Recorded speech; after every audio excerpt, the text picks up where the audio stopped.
Ya, pemirsa, investor asing selalu menjadi perhatian dalam mengulas perkembangan pasar obligasi di Indonesia. Lantaran aksi jual oleh investor asing dapat berdampak signifikan pada pasar Indonesia karena kepemilikan mereka yang substansial. Selain itu, arus investasi asing juga rentan terhadap sentimen yang membuat pasar semakin bergejolak dan dapat mengganggu stabilitas ekonomi. Ya, adapun persentase kepemilikan asing di pasar obligasi pemerintah terus menurun dalam beberapa tahun terakhir. Per Maret 2021, investor asing memegang sekitar 22,9% dari total obligasi pemerintah yang beredar di pasar sekunder. Padahal di awal tahun 2018 pernah mencapai sekitar 40 sampai dengan 41%. Melihat perkembangan tersebut, PT Pemeringkat Efek Indonesia atau Pevindo menyatakan peran Bank Indonesia masih cukup sentral dalam meredam gejolak, terutama terjadi selama tekanan jual berlangsung dalam skala yang signifikan. Bank Indonesia melakukan pembelian dalam skala besar beberapa kali seperti pada awal 2019 dan Maret 2021. Pevindo menilai kapasitas investor domestik untuk menyerap permintaan masih perlu ditingkatkan. Dengan demikian, pasar bisa lebih siap untuk menghindari fluktuasi yang berlebihan akibat sentimen negatif dengan intervensi otoritas yang lebih sedikit.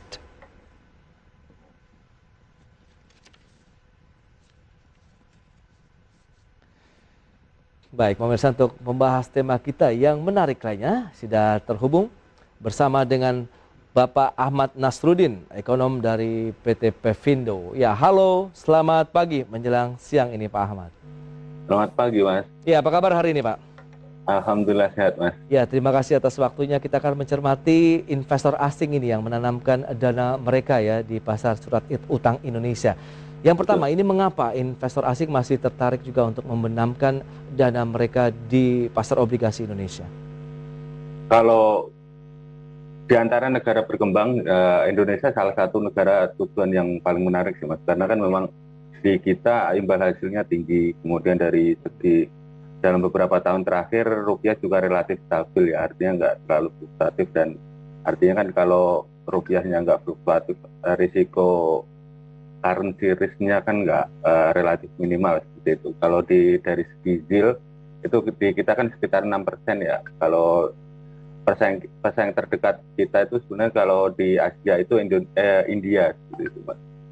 Cuma di dalam beberapa tahun terakhir India inflasinya cukup tinggi, jadi kalau dari sisi real yield-nya relatif lebih baik Indonesia daripada India seperti itu. Kalau dari segi dari biasanya kalau kenapa asing tertarik karena itu sih lebih ke yield-nya itu sih, Mas. Karena kan dibandingkan dengan negara Vietnam, terus Thailand, Filipina itu relatif rendah seperti itu. Yang faktor yield, kemudian faktor kedua adalah currency risk-nya. Karena relatif rendah risiko ya Indonesia jadi alternatif yang menjanjikan seperti itu. Kemudian untuk jangka panjangnya, karena kan Indonesia potensi pertumbuhan ekonomi masih cukup tinggi seperti itu. Kalau misalkan pertumbuhan ekonomi tinggi, artinya growth ke depan masih cukup prospektif seperti itu. Baik, belakangan ini kalau kita lihat investor asing juga masih menjadi perhatian ya bagi para pelaku bisnis maupun pelaku ekonomi di Indonesia ini, terutama dalam mengulas dari perkembangan pasar obligasi di Indonesia. Sebenarnya apa sih yang melatar belakangi? Apa yang perlu dicermati sih dari investasi investor asing di pasar obligasi kita? Ini Mas, sebenarnya kan kalau dari asing itu kan lebih rentan terhadap sentimen seperti itu. Kalau misalkan sebentar ada sentimen negatif mereka keluar, terus kemudian ada sentimen positif domestik mereka masuk, keluar masuknya ini kan membuat rupiahnya kan, nilai tukar rupiahnya kan fluktuatif seperti itu. Apalagi dari segi neraca perdagangan kita juga masih defisit seperti itu. Defisitnya juga relatif besar, artinya kan kalau misalkan itu terjadi kan artinya rupiah cenderung terdepresiasi seperti itu. Depresiasi nanti kan ongkos seperti impor bahan baku, impor bahan baku, impor barang modal seperti itu kan akan relatif sulit terprediksi seperti itu. Sebenarnya kalau fluktuasi nilai tukar itu lebih ke volatilitasnya sih Mas. Kalau misalkan kalau apresiasi ya oke lah, tapi kalau misalkan lebih fluktuatif artinya kan kalau misalnya untuk planning kan agak relatif lebih sulit untuk terprediksi. Baik, tapi kalau kita bicara mengenai sebaran dari investasi asing begitu di pasar obligasi kita seperti apa saat ini dan apakah juga masih mendominasi kah? Kalau kita lihat memang yang tenor jangka pendek kurang dari 2 tahun itu cukup besar ya Mas. Kalau di posisi Agustus itu sekitar 88,9 triliun, gitu. Persentasenya itu sekitar 9%-an. Itu relatif cukup tinggi karena kan memang yang tenor jangka pendek ini kan relatif rentan terhadap sentimen daripada tenor jangka panjang. Kalau tenor jangka panjang kan lebih ke outlook jangka panjang, pandangan jangka panjang. Tapi kalau tenor jangka pendek ini memang memanfaatkan momentum gain yang positif, mereka masuk. Kemudian kalau misalkan ada yang lebih baik di luar, misalkan dari Amerika meningkatkan suku bunga, artinya kan imbal hasil mereka juga naik, mereka akan keluar. Nah itu kan relatif mengganggu lah, kalau dalam tanda kutip kan mengganggu, karena kan memang stabilitas ekonomi kan salah satu yang jadi concernnya ya dari investor asing. Dari concern itu, terus kemudian dari concern Bank Indonesia kan juga rupiahnya, kalau misalnya rupiahnya fluktuatif kan biasanya Bank Indonesia juga akan intervensi. Betul. Akan kami sampaikan infografik terkait dengan kepemilikan investasi asing di pasar obligasi. Kita akan lihat bagaimana dengan posisi Indonesia. Data selengkapnya di layar televisi Anda. Baik, kita lihat ada pemerintah Malaysia. Kepemilikan asing di pasar obligasinya mencapai 26%, menyusul Indonesia di posisi kedua sekitar 22,9%, dan berikutnya ada Korea Selatan 14,6%, Thailand 14%, Jepang 13%, China 10,1%, dan Filipina 2,3%. Adapun Vietnam hanya sekitar 0,8%.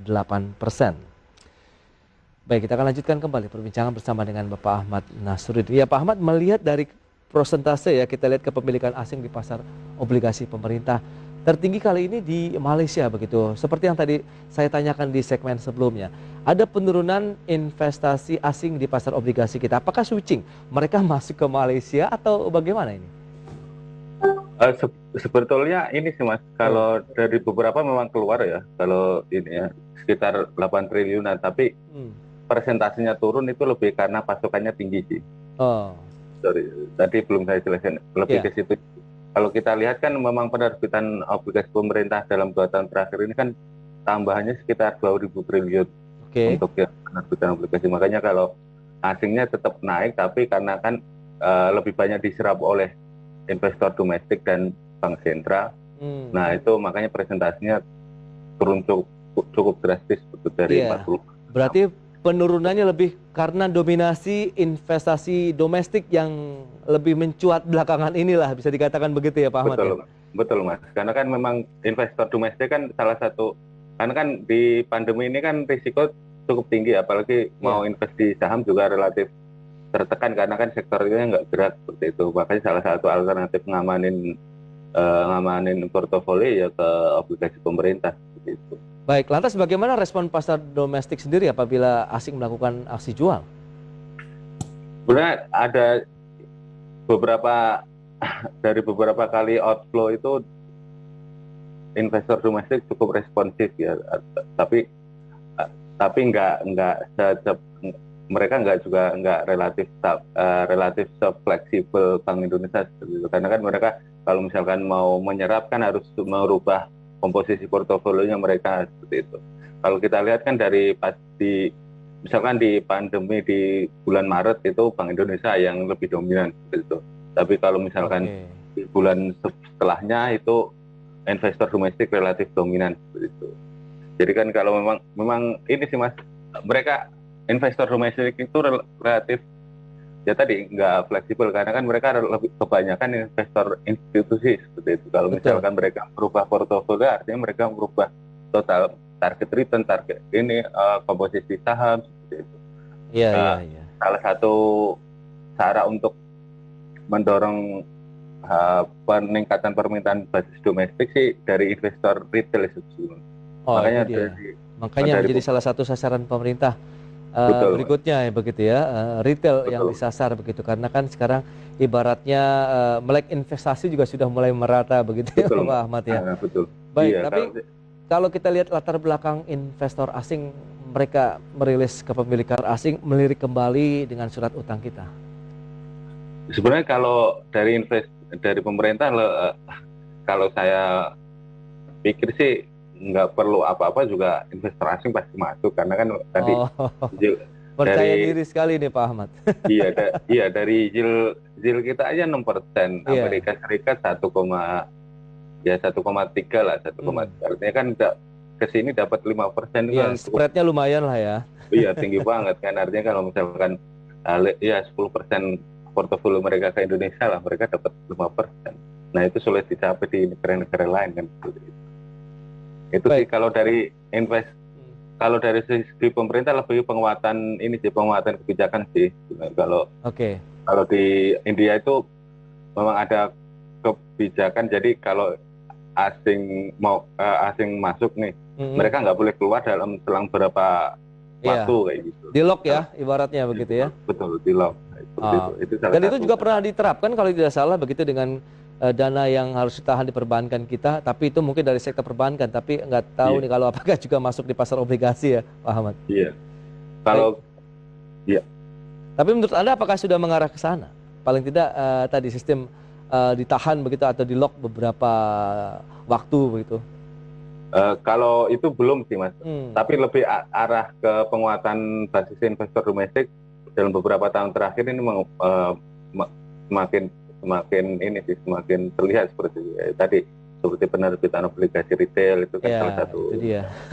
Harapannya bagaimana Anda melihat ke depan ini, Pak Ahmad, dengan kondisi market kita yang sebenarnya sudah mulai stabil begitu dari sisi fundamental ekonomi kita, kemudian dari pasar obligasi kita yang juga masih terus dilirik bagi investor asing maupun domestik yang sekarang sudah mendominasi. Ya, kalau kalau saya melihatnya Hmm. sih, penguatan basis domestik itu eh, menjadi salah satu kunci ya untuk stabilitas pasar obligasi di Indonesia seperti itu. Ya mirip Jepang lah. Kalau Jepang kan Hmm. sebagian besar utangnya kan diserap oleh oleh investor domestik. Artinya kan kalau misalkan pemerintahnya ngutang, Ya, penduduknya dapat pendapatan seperti itu kan. Kalau itu kan ya, enak, ya, sebenarnya ya, kan ya.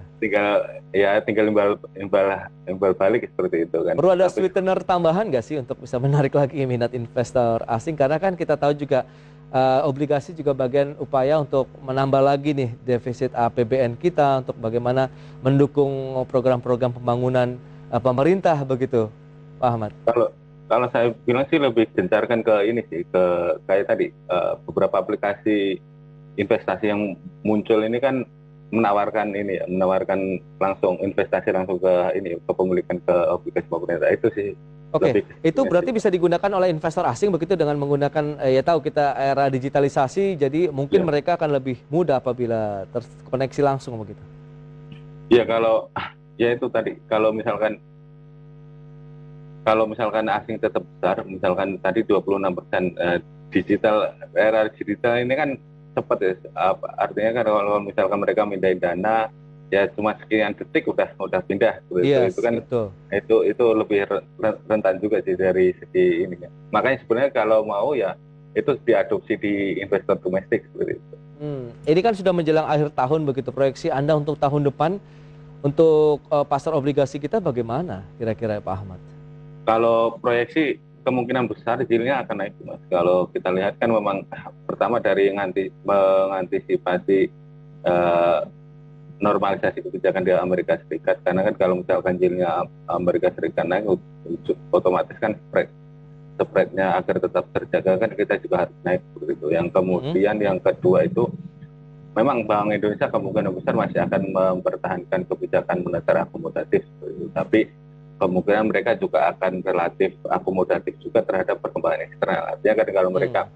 mereka di domestik mereka uh, akan menstimulus perekonomian melalui suku bunga rendah, tapi di sisi eksternal mereka juga harus mengantisipasi kalau misalkan yieldnya Amerika Serikat naik juga Oke.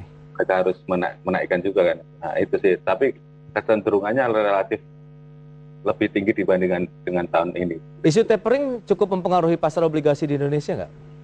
Iya betul Mas. Di bulan April kemarin kan, April itu kan isu tapering kan, karena isu tapering kan menguat itu. Iya. Kalau kita lihat kan itu gara-garanya kan inflasi Amerika kan menyentuh 1,5% ya. Iya. Itu langsung pada keluar tuh, sekitar Betul. 40 triliunan keluar tuh. Nah itu habis itu isu itu mereda terus masuk lagi. Oke, berarti itu masih menjadi isu sensitif lah ya bagi Betul, investor asing ya. masih akan menjadi isu sensitif sampai 2023 lah. Oke, itu dia berarti proyeksi untuk pasar obligasi di Indonesia masih dibayangi isu-isu tapering begitu sampai dengan tahun depan. Betul. Baik, Pak Ahmad, terima kasih Pak atas waktu yang disempatkan dan juga analisis yang menarik terkait dengan pasar obligasi Indonesia khususnya dari kepemilikan investor asing. Selamat melanjutkan aktivitas Anda kembali dan stay healthy Pak Ahmad. Sama-sama.